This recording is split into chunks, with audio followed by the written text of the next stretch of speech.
I'm Mark Pitchers, fishery owner, consultant and carp freak. Double bubble. Big pits, tiny ponds, day tickets, club lakes, syndicates, I've fished them all. Let's turn up for the books. I love the peace, the tranquility, the anticipation and the thrill of the chase, but ultimately it boils down to one thing, a carp in the bottom of a landing net. High five!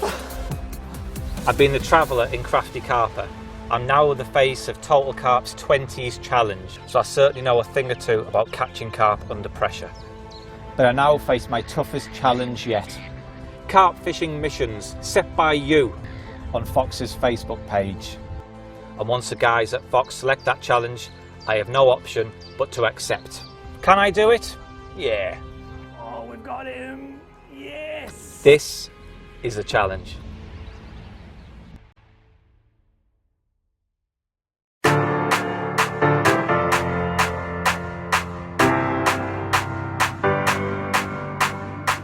Well, hello and welcome to my first challenge. We had an absolutely brilliant response from all of you writing in on Facebook with your suggestions. One that I liked was from Stephen Porkchop Walters. He said, can you go a whole session without a can of choo-choo juice? Well, nah, I've been up since 5 o'clock this morning. I'm not going a whole session without a can of choo-choo juice. But the one we went for, I thought was a brilliant idea, was from Mark Bacon. And he said, catch 3 carp on 3 different lead setups using a shocker rig, a naked chod and a helicopter setup. It's going to be tricky because the water that we've got lined up, the venue we've got lined up, it's catching 3 carp anyway will probably be good going. We'll catch them on 3 different setups. Maybe it's a bit of a tall order, but it's a challenge at the end of the day, and that's the name of the game. So I think I'm going to get my foot down and I will see you at the venue.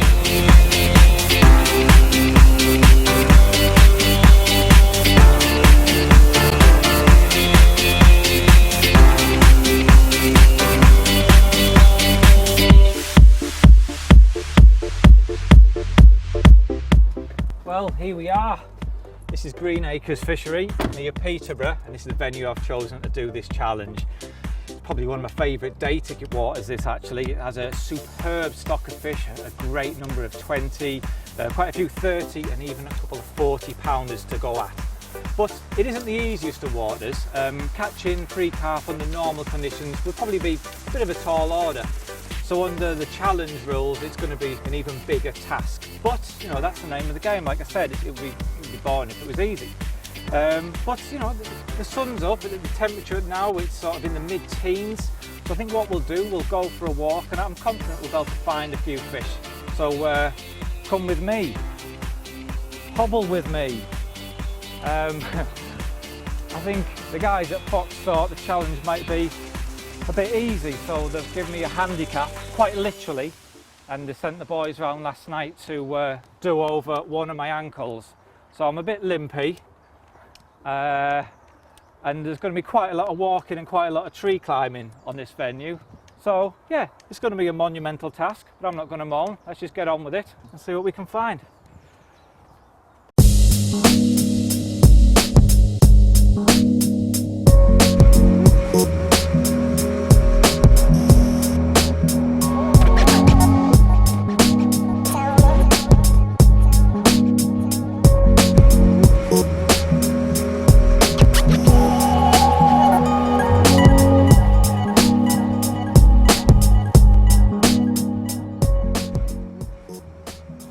You're struggling, Mark.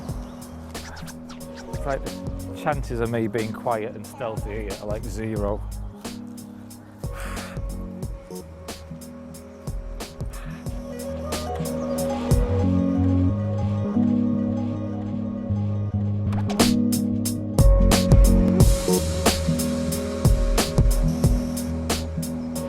We're just walking along the high bank in there.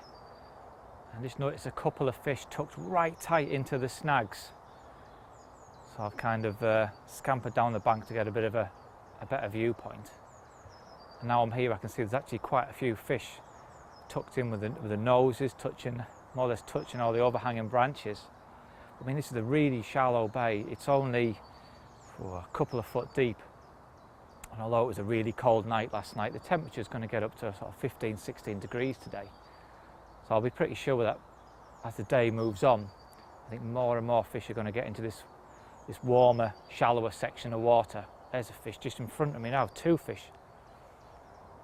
I don't even know where they came from, they just appeared. So as well as them 4 fish in the snags, there's 2 fish just down here. They haven't seen me. That one's quite big as well. I've just seen a little bit of I've seen the water just rock slightly just near them reeds that we've got over there. So I think there's likely to be a few fish around there as well that I can't quite see. This is looking promising. Ordinarily in conditions like this, you would have to say zigs would be the out and out option.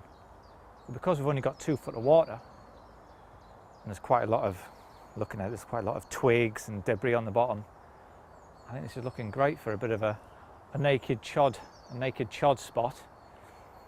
In 2 foot of water, they've only got to drop down the depth of the body to pick up a hook bait. And them fish that I've just seen swimming, they're only a few inches off the bottom actually. Looking promising.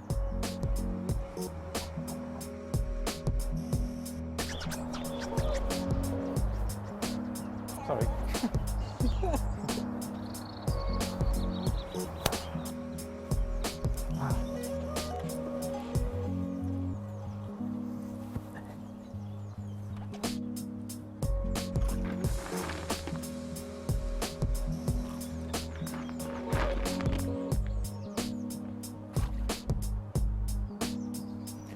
Well, this is what I'm using to bait my spots with, and it really isn't anything exciting at all. That's all it is, just a bog standard coarse pellet.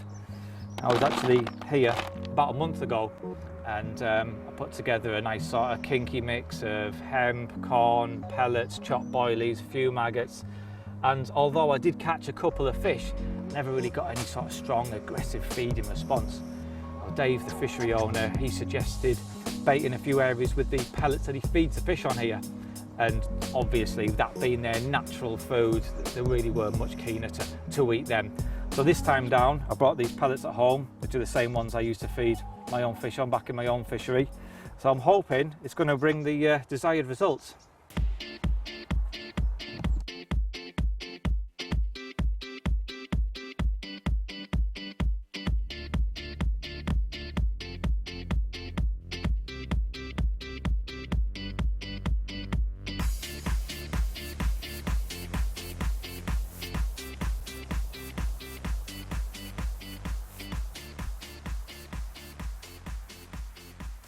Well, it's been a really tough day today. Plenty of opportunities, but if I'm honest, I'm a little bit disappointed that I haven't put a fish on the bank. Did manage to get quite a few fish feeding on several of the baited spots, but the thing is, when we're trying to do the filming, it is a little bit slower than if I didn't have a camera crew in tow. And by the time we'd sort of gone back round, found the fish feeding, got a rig in, the feeding had sort of subsided slightly, and it was a case of, today the story has been of missed opportunities, if I'm quite honest. But on the plus side, the fish have been visiting the baited spots, and they have been feeding. And I think tomorrow, with an earlier start, I mean today it was probably after dinner time by the time we actually got fishing. I think tomorrow, earlier start, check the spots in the morning. I'm very confident we're about to get a fish. It was a shame we didn't manage to knock one out early doors, so to speak. But there we go. Anyway, the sun's now setting, and I've gone down the other end of the lake where we were before was very shallow. Tonight is forecast to be a cold, perhaps even a frosty night, and I think the fish might move down the deeper end tonight. We've got a nice bit of open water here. I've just had a little cast around with the lead, found a nice depth of water just off the reeds. I think there will have been a few fish sunning themselves in them reeds through the day, and as the temperatures drop in, I think they might just push out into the deeper water. So I have found a nice area just casting around, found a firmer area. It's not rock hard, there is patchy weed, odd little bit of debris there, and there's a few times just land with a bit of a thud. So for that reason, I've decided to use my helicopter setup. We don't quite need to use the chod because it's a lot cleaner. Let me just show you that in a bit more detail. We have one of the tungsten beads, and that just slides over one of the mainline sinkers there, and because that pops off, if we, if you know, in the unlikely event that we do have a breakage, the line breaks, it just really does improve the safety aspect of the rig. The swivel can pass over the sinker, and then it just drops off. So you're not, you know, no risk of the fish getting tethered or caught up in anything. And then coming down there, we have one of these heli-chod buffer beads. Now, leaders are banned on the fishery, and the main concern I've always had in the past with using chods or helicopters direct on the main line is a lot of pressure can be exerted from the ring swivel when they're playing a fish on the main line, and I always think there is a risk that breakages can occur. But if you see here, the ring there, it just fits on the tapered sleeve there, so it really does take a lot of the pressure off, and it just eliminates the risk of any breakages. Coming down here, we have one of the quick change O-rings, and the hook link I'm using, we have an anti-tangle sleeve there just to kick the hook link away and obviously reduce the tangles. The hook link itself, the main boom section, if you like, that's 15-pound Camotex soft. And the reason I like to use a slightly soft hook link rather than a rigid one that a lot of people tend to favour is should the main boom fall over any debris, any weed, any stones, anything like that, it's supple enough to follow the contours of the lake bed. It won't sort of rise up and kick up like that and have all sorts of horrible loops in the hook link. A couple of bits of putty on there as well, just to ensure it is pinned down. If you come down there, I mean the end bit there, it's almost, well, it's basically a chod, isn't it, really? I've quite a longish loop for the flexi ring swivel to sit on, and that just gives it a bit of a extra lateral movement, if you like.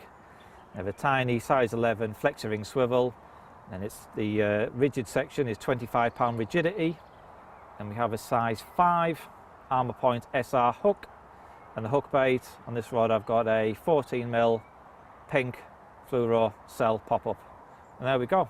And that just is critically balanced, so the slight stiffness of the hook link will always push it away from the lead, and it'll fall like that, tangle free, and always a maximum distance away from the lead. So there you go. I've put a few spoms of mushy pellet out there with a few 10mm cell and hybrid boilies. So all that's left for me to do now is wang this out there, and then we can get the barbecue on.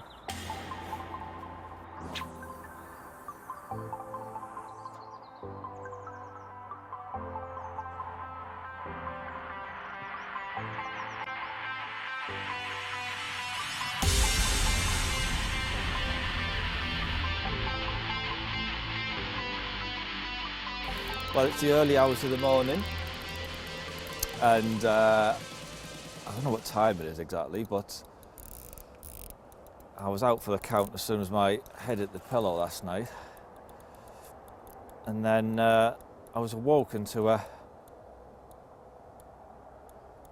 pretty savage drop back, really. And when I wound down, I must have wound down a good 5-10 yard line before I even connected with a fish. And when I picked it up, it didn't really feel very big at all. In fact, I was convinced it was a tench. I mean, I'm fishing at 90-yard range, and I reckon within 15 seconds of picking up the rod, the fish was underneath my feet. So I just assumed it was a tench, and just carried on winding, and then it nearly flat-footed me, so I got a bit of a surprise. God, I'm not even bothered how big you are. I just want to get one fish under my belt, one lead set up off the tick list, and I'll sleep a bit better tonight. Not that I had any problem going to sleep last night. Well, everything's a little bit more frantic now. I'm just playing this fish, and I've got to take on my other rod now. That's ticking away. I just want to get this. I've seen the size of this fish. It's a mid-double. That other rod's on a tight clutch, and that's ticking away, so I just want to get this in the net and start dealing with that other fish. I mean, it isn't the sort of water where you normally get 2 takes at once. Oh, come on, carp. So I'm not that bothered, because looking at the tip, it's kiting into open water. in events like this, where you do get double takes, as rare as it is, it's best just to not panic and deal with the fish that you're already playing. Deal with that one first. The other rod, like I say, I can see the tip, he's kiting into open water.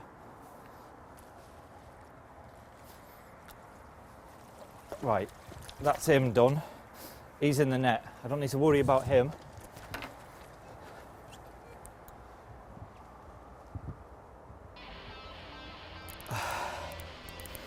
This one's still on.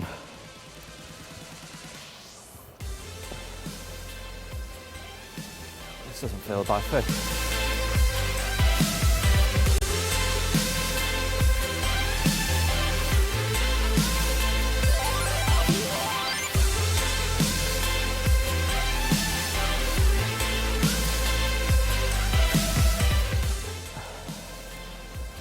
I've just had 2 bites, or 2 takes more or less at once. It's just a shame that they're both on the same lead setup. I suppose in an ideal situation, I'd have had 3 rods out there with 3 different setups, but it's not about that. You've got to fish the right rig for the right job. We're not cutting any corners here. Ooh, right in little. Here he is, here comes the... He just popped up out of the blue, this one. Oh, there he is, a nice pretty scaly fish. There he is. Oh! He's trying to net himself. We got him. 2 in the bag. Look at that. Double bubble. I'll have some of that. Oh, that second one's a perler. Real old scaly warrior, that one. Right. Sort these out. And here we are. This is the bionic mid-double that gave me a run around. 90 yards to the bank in about 10 seconds, and then powered up and down the margin for a bit, and I really didn't know what I was attached to, but it's a real old looking fish, proper little warrior, so no wonder it put up a good fight, it put up a good account for itself. But size is irrelevant really. We're here to pass the challenge, and that's one lead setup ticked off the list.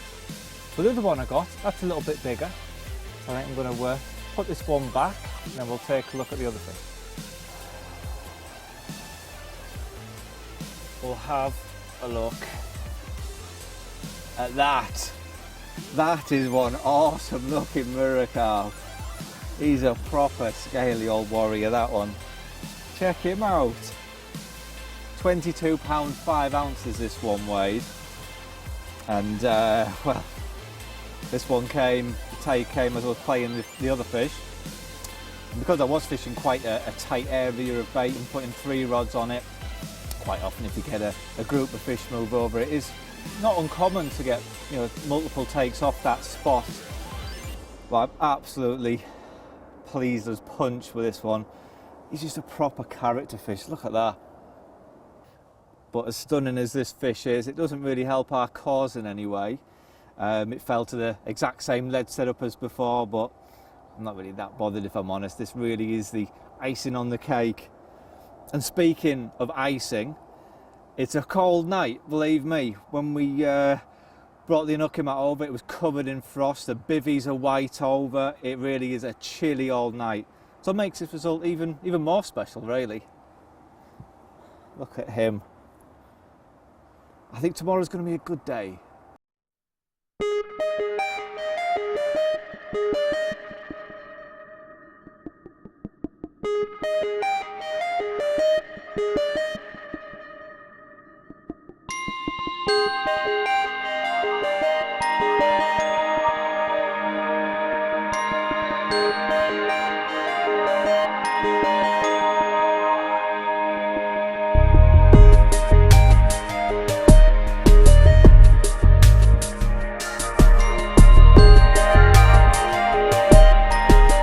Good morning. It was a really cold night last night, but obviously managed to put them 2 fish on the bank, so I was made up with that. Before I went to bed, it sounds a little bit camp, doesn't it, before I went to bed? Last night I baited up the areas where we'd been fishing yesterday, put in a few more handfuls of pellet, and when I awoke at first light I topped up the same spots.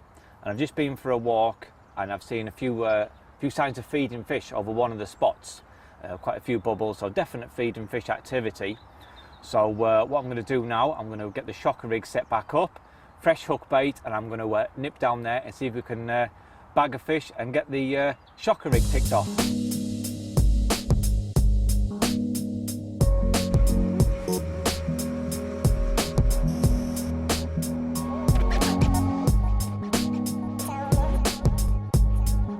Well, this is the spot I've been trickling bait in.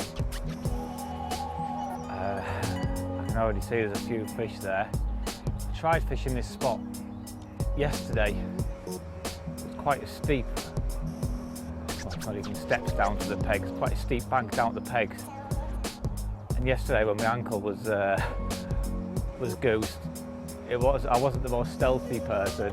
I was trying to crawl down there. I ended up nearly doing a forward roll into the lake, so I wasn't really at my most stealthy yesterday. But I feel a bit more on it today. I can see a few bubbles coming up. There's a fish just shown just past where I've been putting the bait in. Well, I'm just going to wait for a while, and if I think the fish, they'll probably end up drifting away, coming back, drifting away, coming back. I'm just going to wait for the right moment, just try and sneak down there and lower a rig in, so I just don't cause them any disturbance at all.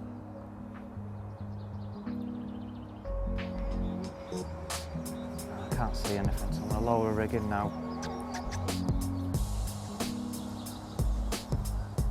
It'll be in place for when they return.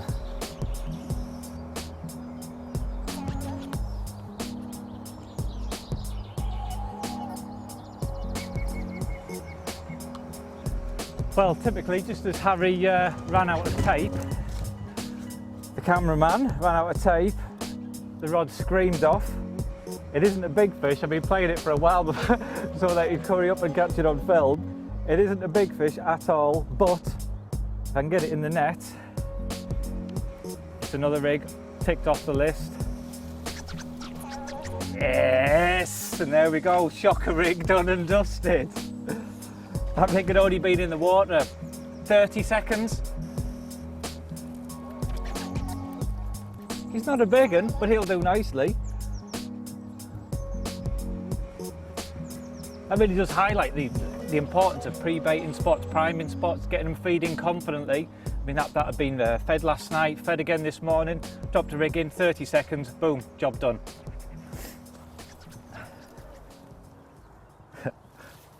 Check out this little fella. It's like a carp in miniature, isn't he? He's probably about £7, something like that, but size for this challenge is irrelevant. I mean, it's £7, it could have just easily been £37, but it doesn't matter. That's a shocker rig, done and dusted. And I think what I'll do now, I'll slip him back and I'll show you how I go about setting it up. So this is the shocker rig that I've been using, and just like with the chod and the helicopter rig, I have a tungsten bead which just fits over the back of one of the mainline sinkers, and then we have a fairly heavy inline lead, and I've removed the rubber insert.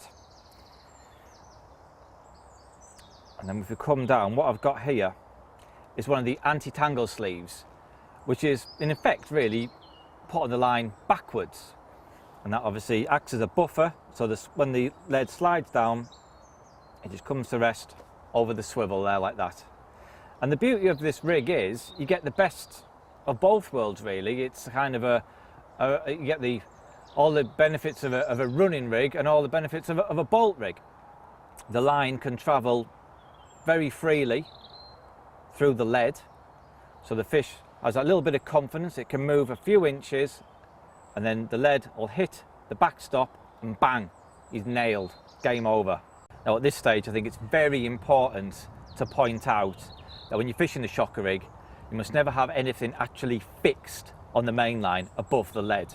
In the event of a breakage, that lead needs to be able to slide freely up the main line. You can't have a fish towing a lead round. So that's why we've got this little bead on the tungsten sinker. That slides up, it'll easily just pop off, and that's it. The lead can slide freely and the fish isn't towing a lead round with it. But if we look at the hook link now, we come down here. Once again, it's my favourite, 15 pound Camatech Soft. A little bit of putty on there just to ensure it's all pinned down, and if it should fall over any debris, it's on the deck. Got quite a big hook, size 4, short shank, beaked point hook, and I've got a khaki liner sleeve on there just to improve the hooking properties. The hook bait is just a piece of artificial sweet corn, and that's topped off with, well, I don't know, about a dozen lively maggots. It really does improve the whole visual aspect of the hook bait there. And that's what's done the biz. So that's the shocker rig ticked off. Now let's go and catch one on a chod. Well, this is the shallow bay where we saw fish yesterday. There's no fish here as yet, but I'm confident once that sun gets up and puts a bit of warmth in the water, I'm sure the fish will return here at some point today. So what I'm going to do, while there's no fish in the area, I'm just going to wade out, drop my chod rigs just on the edge of the trees you can see over there behind me. It is very choddy, there's all sorts of debris on the bottom, so absolutely perfect for the chod rig. So I'm just going to wade out, put the baits in position, handful of pellet over the top, and basically set the traps ready for when the fish hopefully arrive later in the day.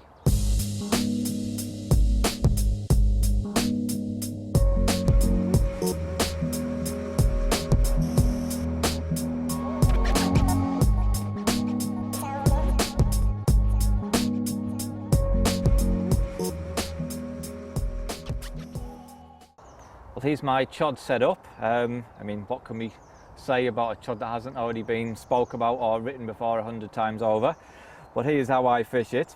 Kind of a recurring theme for this feature. We have a tungsten bead sitting above one of the mainline sinkers there, and again the bead can pop off to make the rig safe. I mean, really it's very similar, well, it's basically identical to the helicopter setup that I've already shown you. We have a very short, it's only about 2-inch chod hook link there. Just my preference to fish them short. You notice there I don't have much of a curve as well in the hook link itself, in the stiff part. I think some people go way over the top and create these ludicrous aggressive curves, and I don't think they have particularly good hooking properties like that.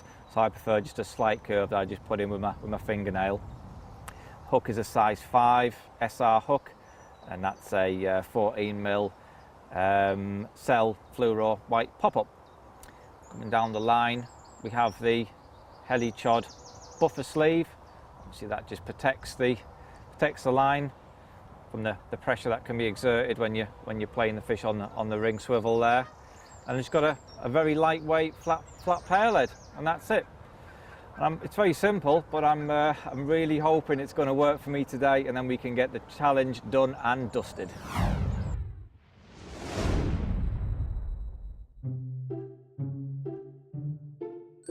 So, in order, duck, goose, swan.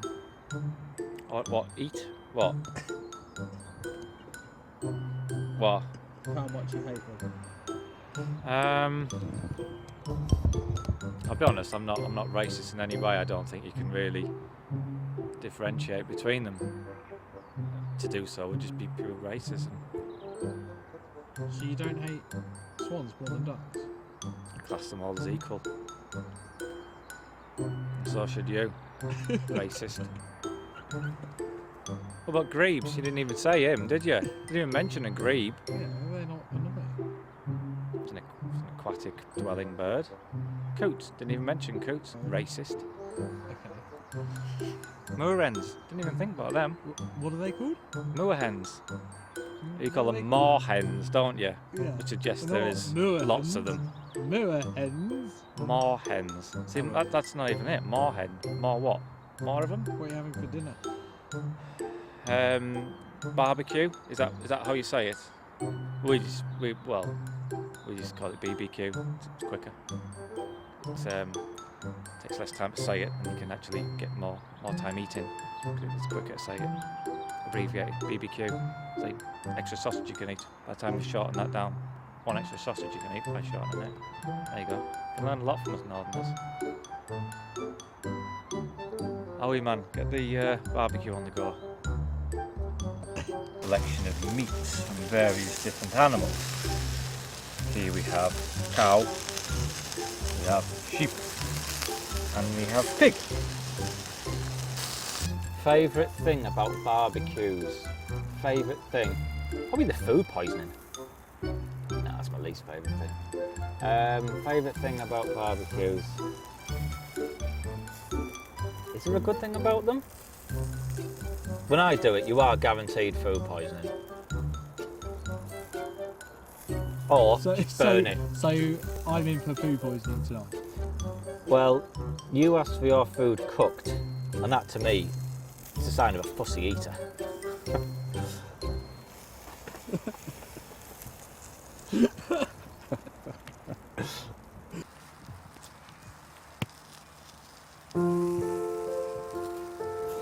Well, the day's coming to a close now, and to be honest, there isn't really a lot to report. We started off in the shallow bay up there, and the fish didn't really get in there in numbers. But the thing was, the reason I went up there was because it is one of the shallowest areas of the lake, and I just felt any fish sort of cruising through with a slightly warmer temperatures, they've only got to tip down a few inches, and there's a hook bait right in the face. Well, the thing is, I think a lot of the fish are at the deeper end of the lake, but because we've got to stick to the challenge rules and try and catch one on a chod, the problem we've got is most of the fish are in the upper layers. So, you know, everything inside me is screaming, fish zigs, fish zigs. That is what I would be fishing right now. I'd have black zigs, little black zigger liners, 6 inches under the surface, and that is how I would be fishing. And if the challenge was catch as many carp as you can possibly catch, then that's what I'd be doing. But got to stick to the challenge rules and try and catch them on a chod, and that's why I went in the shallows. But you know, it's tonight I am actually quite confident of a bite. I've had a little bit of a change of tactics, and again, that is something that I wouldn't really want to do. I mean, catching them fish last night, them 2 takes at once, that is a tactic and method that I would obviously stick with, but I need to catch on the chod to pass this challenge. So what I've done, the area I caught on last night was a slightly raised gravel area, and then surrounded around that area we have an area of weed and chod. Basically it's a gravel hump, and all around it's weed. And then so what I'm going to do tonight, instead of fishing that productive gravel spot, which I know will produce bites, what I'm going to do is cast chods off the gravel area that I know produces bites. It sounds crazy in my head, but I'm going to chuck the chods off the gravel area into the weed and hopefully snare a fish that way, and in doing so pass the challenge. So let's see how it pans out. Well, no sooner had I just topped up the swim with a dozen spawns of pellet. I mean, that last spawn can't have landed a minute ago, and the bobbin tightens up and we're away. In fact, it's getting a little bit, I'm not really liking where that's going. It's going right over. It's going right over a reed bed. I think this is looking a little bit iffy. I'm just looking at my line there, it's going over a reed bed that hasn't quite broke the surface yet, but it's quite a heavy old weed bed, a reed bed I should say. If it goes over that, I'm going to be in for all sorts of problems. It's just, I can see the reed stems moving.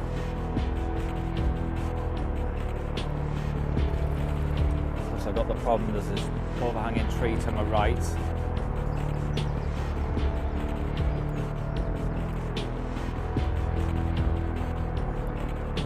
Just get into open water.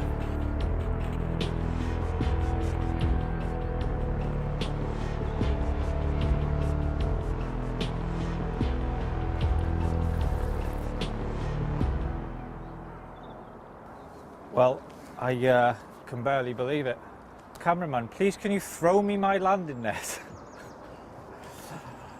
I am absolutely amazed we managed to get this to where we have. Oh, that's a nice fish. We went through a weed bed, underneath a submerged tree, and he's we now have it right under the feet.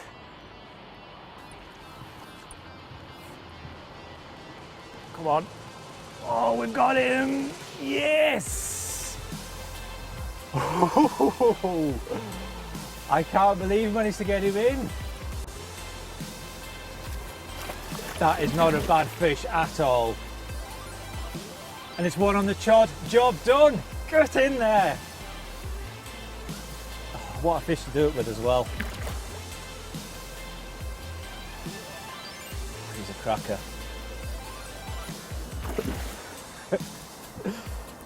Well, the light's fading rapidly, but let's get him in and take a closer look at him.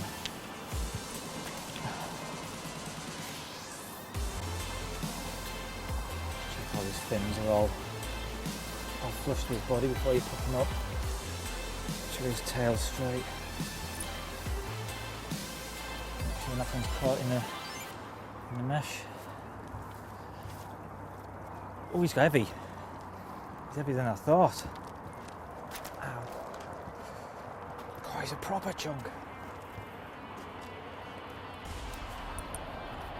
Oh, look at that.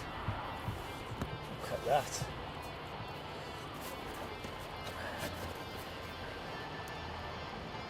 Whew. He is absolutely nailed. The chod is right down. You can see that. And listen, he's just been coming along, hoovering up all that pellet. And he's absolutely nailed. I don't know if I've had a hook all like that before ever. Chod's just stood up there. The line. It's that far down, it's hard to see what I'm... Ah! That's in my finger, so it's definitely out. There it is. So did the business. It's a little 2-inch chod. Fished in the weed on the edge of that gravel area that was productive last night. What I did was just spom out a load of coarse feed pellet around it. I think this fish had just come in, hoovered it all up, and bang, nailed. Right. Let's see what he weighs. And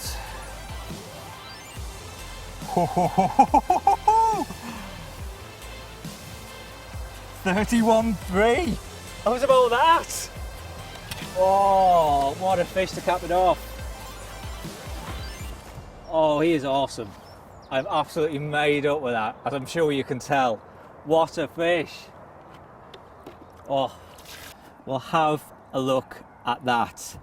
I am absolutely blown away. 31 pounds 3 ounces. It has surpassed all my expectations. I chose this venue not because it was easy, but because I knew it would test me. It would be a perfect water to do this challenge. It would test me to the limit. We could have gone on a runs water and done it quite easily, but that wasn't the way I wanted to do it. And like I say, it just surpassed all my expectations. I'm running out of superlatives for this fish and for this session. I picked methods, well, I fished with methods that I wouldn't ordinarily have chosen if I'd have been fishing this under normal angling conditions, normal angling circumstances. So, you know, you never know, I might not have caught this fish if it wasn't for the challenge. But there we have it, it is job done. So, Mark Bacon, thank you very much. Challenge completed.